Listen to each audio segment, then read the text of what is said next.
Eso es increíble. Pero claro, es eso, la comunidad de Berkeley, la posibilidad de estar con estudiantes todo el rato, de tocar sesiones.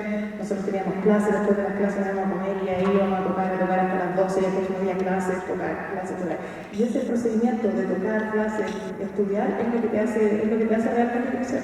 Porque uno puede ir a Berkeley y, o sea, seamos honestos, uno no va a Berkeley a aprender a ser el mejor software del mundo, no lo vas a aprender ahí. Tanto como no lo vas a aprender en Nueva York o acá o donde sea. Todo depende de cuánto mutuo propio tengas al momento de querer estudiar, del amor que tengas por la música, de la manera en que estudias. Todo se basa en eso. Puedes estar en Berkeley 5 años y no aprendiste a tocar, ni nadie te enseñó cómo estudiar realmente, ni tuviste las guías necesarias. Entonces, más que nada, eso siempre es importante tener claro qué es lo que tú quieres. Tener metas cortas. Y con eso respondo tu primera pregunta, la manera de estudiar. Yo tuve suerte de crecer teniendo un profesor increíble, que fue mi papá. Él me enseñó mucho de sonido, me enseñó de técnica y todo, pero más que eso me enseñó el amor por estudiar, el amor por tener disciplina y querer ser lo mejor que tú puedes hacer. Siempre buscar por la perfección y dar lo mejor de ti. Y también me enseñó maneras correctas de estudiar.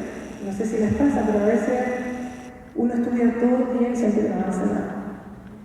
Y mucho del proceso de crecer como estudiante, o sea, de crecer como músico y seguir avanzando, tiene que ver con cómo estudias. No tiene que ver con estudiar 20 horas, 8 horas.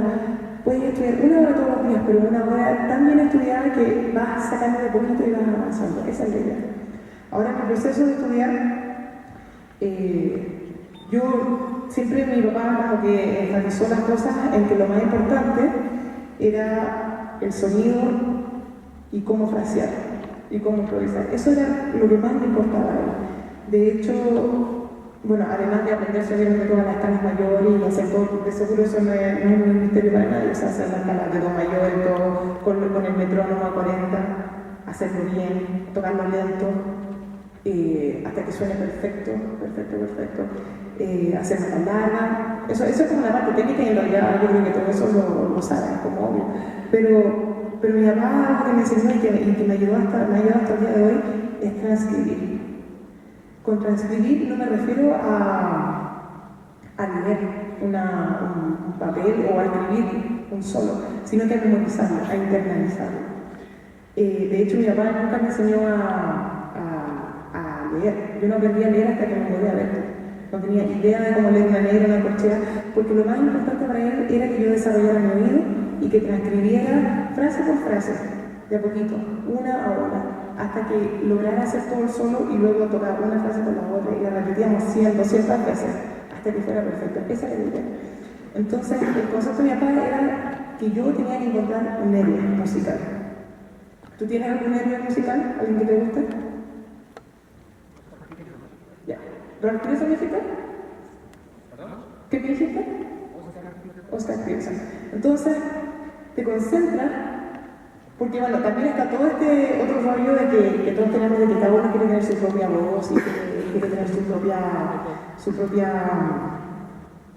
propio cuento que decir. Pero cierto que es importante no saltarse etapas y es importante estar consciente de lo que es la tradición, de lo que viene antes del vivo, de lo que está pasando hoy en día, de lo que pasó hace 10 años. De esa manera vas adquiriendo vocabulario. Es como cuando uno es chiquitito y empieza a aprender el abecedario, empiezas a aprender las letras y después aprendes cómo decir una frase, después aprendes a decir una frase más completa y después aprendes cómo contar un cuento. De eso se trata. Y es por eso que uno transcribe, es por eso que uno aprende de teoría para poder acumular lo máximo de información posible. Es por eso que uno aprende por eso uno tiene que tener buena técnica, buen sonido, para que al momento en que tú quieras contar tu historia, no haya nada en el medio y tengas herramientas de aquí y allá.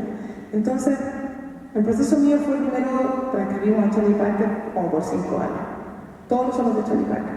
En un comienzo tomaba muchos meses, después ahora, hoy en día, después de ya casi 20 años, me demoro una semana, un par de días y lo transcribo.